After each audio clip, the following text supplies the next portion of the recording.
देखो यार, एफडी तो अब में से हर कोई कराता है। एफडी कराते हैं लोग ताकि उनका पैसा ग्रो हो सके, लेकिन क्या कभी आपने सोचा है कि एफडी पर टैक्स कितना लगता है, टीडीएस कितना लगता है? आज की इस वीडियो में हम जानेंगे कि एग्जैक्टली आप किस तरह से एफडी पे लगने वाले टैक्स से बच सकते हैं। कुछ टिप्स एंड ट्रिक्स भी बताऊंगा मैं, एंड साथ के साथ ही कितना परसेंट आपको टीडीएस देना पड़ेगा, और अंत में मेरी स्पेशल कुछ टिप्स रहेंगी जो आप फॉलो करके अपना जो टैक्स है वो बचा सकते हैं। ठीक है, just in case you are new here then consider subscribing to the channel. तो दोस्तों, सबसे पहली चीज हम समझते हैं कि अभी तक क्या सीन चलता था 2021 तक। 2021 तक एसएफडीटी नाम का एक कॉन्सेप्ट चलता था जो कि इनकम टैक्स द्वारा बनाया गया था। ये आप पे नजर रखने के लिए बनाया था। इसका बेसिकली सिंपल सा काम था, ये उन लोगों को पकड़ता था जो कि 10 लाख रुपए से ज्यादा का अमाउंट अपने एफडी में जमा कराते हैं, और इसकी पूरी इंफॉर्मेशन आपके इनकम टैक्स विभाग को चली जाती थी। अब ये पूरा का पूरा जो मैटर बता रहा हूं मैं आपको, ये 2021 तक लागू होता था कि 2021 तक अगर कोई इंसान अपने एफडी में 10 लाख से ऊपर की अमाउंट जमा करता था, लीगली आपको नोटिस आ सकता था। लेकिन अब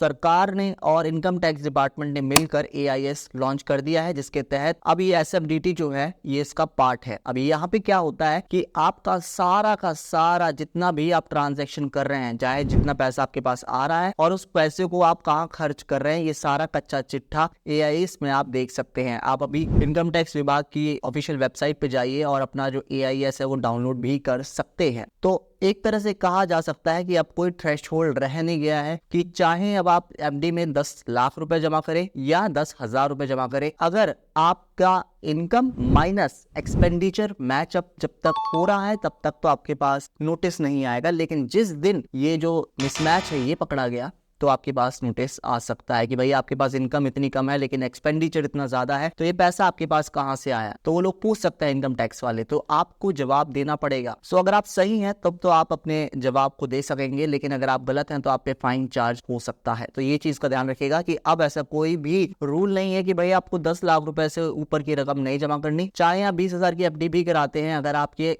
इनकम से वो मैचअप नहीं हो रही, इनकम माइनस एक्सपेंस से मैचअप नहीं हो रही, तो आपके पास लीगल नोटिस आ सकता है। अब बात करते हैं टीडीएस की, जिसे हम टैक्स डिडक्टेड एट सोर्स भी कहते हैं। सोर्स क्या, यानी कि आपके एफडी से आने वाला इंटरेस्ट इज द सोर्स। तो यहाँ पे फ्लैट कहा गया है कि 10% आपको जो टैक्स है वो देना पड़ता है सरकार को। तो फॉर एग्जाम्पल आप 2 लाख रुपए की एफडी कराते हैं और उस पर आपको मिल जाता है 8% का इंटरेस्ट रेट। तो 2 लाख का 8% बना 16,000 रुपए। तो कायदे से तो आपको 16,000 रुपए मिलना चाहिए था, लेकिन आपको मिलता है 10% कट के, जो कि रहता है 1,600 रुपए। तो आपको कुल अमाउंट कितना मिलेगा? 14,400 रुपए। तो ये हो गया टीडीएस की कहानी। अब बात करते हैं उस तरीके की कि किस तरह से आप अपने टीडीएस को कम कर सकते हो। देखो, अगर आपकी एनुअल इनकम यानी कि सालाना आय 2.5 लाख रुपए से कम है, यानी एक साल में आप 2.5 लाख रुपए से कम कमाते हो, तो इस केस में आप 15G का फॉर्म फिलअप कर सकते हो। ये जो फॉर्म है आपको अपने बैंक में जाकर लेना पड़ता है, या आजकल ऑनलाइन भी मिल जाएगा आपको। आप ये फॉर्म भरेंगे तो आपको कोई भी टीडीएस नहीं देना पड़ेगा। और सीनियर सिटीजन के लिए जो फॉर्म है ये रहता है 15H। पॉइंट नंबर 2 यहाँ पे ये उठता है कि लेट जस्ट से कि आपकी 2.5 लाख से ज्यादा की इनकम है सालाना, और लेकिन आपको जो इंटरेस्ट एफडी से मिल रहा है वो 40,000 से कम है। उस केस में भी आप 15G को भर सकते हैं। जो सीनियर सिटीजन है उनके लिए भी ये जो फॉर्म है अवेलेबल होता है in the name of 15H। यहाँ पे इनके लिए थ्रेशहोल्ड जो रहता है वो 50,000 रुपए का रहता है इंस्टेड ऑफ 40,000। ठीक है,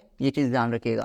अब टीडीएस तो आप लोग नहीं भर रहे हो, लेकिन आपको बता दूं मैं कि इनकम टैक्स का एक प्रोविजन है जिसके तहत आपको 10,000 रुपए तक का आपके सेविंग अकाउंट से अर्न इंटरेस्ट पर एक छूट दी जाती है कि आपको कोई भी टैक्स नहीं भरना पड़ेगा। लेकिन एफडी के साथ ऐसा नहीं है। एफडी से 1 रुपया या 2 रुपए जितने भी आप रुपए कमाते हैं उस पर आपको टैक्स देना ही पड़ता है, depending on your tax slab. तो बात करते हैं उन 3 टिप्स की कि आप किस तरह से अपने टैक्स को मिनिमाइज कर सकते हैं। देखो, सबसे पहला काम आप कर सकते हैं कि आप अपनी जो एफडी करा रहे हैं अपने पेरेंट्स के नाम पे करा सकते हैं या फिर वाइफ के नाम पे करा सकते हैं, जिनकी एनुअल जो इनकम है 7 लाख रुपए से कम की है। तो यहाँ पे आपको कम टैक्स देना पड़ेगा क्योंकि उनकी इनकम जो है 7 लाख रुपए से कम है, इसलिए। लेकिन यहाँ पे क्लबिंग ऑफ इनकम हो सकता है, तो यहाँ पे आपको बहुत ज्यादा स्मार्टली खेलना पड़ेगा। दूसरा पॉइंट ये है कि आप जितना भी इंटरेस्ट कमा रहे हैं उसे आप अलग अलग साल दिखाएं। फॉर एग्जाम्पल, आपने 2023 में दिसंबर में एक एफडी कराई, तो पहले साल में जितना इंटरेस्ट आपने कमाया उस एफडी से तो आप उसे अलग दिखाएं, दूसरे साल में जितना कमाया उसे अलग दिखाएं, एंड तीसरे साल में जितना कमाया उसे अलग दिखाएं। इससे होगा क्या कि एकदम से आपके ऊपर कोई बर्डन नहीं पड़ेगा कि एकदम से आपको टैक्स देना है 1 साल का। हालांकि इससे आपको कोई भी टैक्स कम नहीं होगा, लेकिन आपका बर्डन जरूर बढ़ जाएगा। नंबर तीसरा पॉइंट उठता है कि अगर आप 30% टैक्स स्लैब में आते हो और अगर आप मैरिड हो तो आप यहाँ पे HUF के बेनिफिट्स ले सकते हो। HUF क्या होता है? Hindu undivided family. यहाँ पे आप अपनी फैमिली को एक आइडेंटिटी की तरह ट्रीट करते हैं, जिसका अलग से इंडिविजुअल आधार कार्ड और पैन कार्ड भी बनता है। तो यहाँ पे क्या होगा कि अगर आप लेट्स से 7 लाख रुपए अर्नड इनकम कमाते हैं और आप इस एंटिटी के थ्रू दिखाते हैं इनकम टैक्स को कि भाई हमने 7 लाख रुपए कमाए, तो उस पर कोई भी टैक्स आपको देना नहीं पड़ेगा। लेकिन रिमेंबर,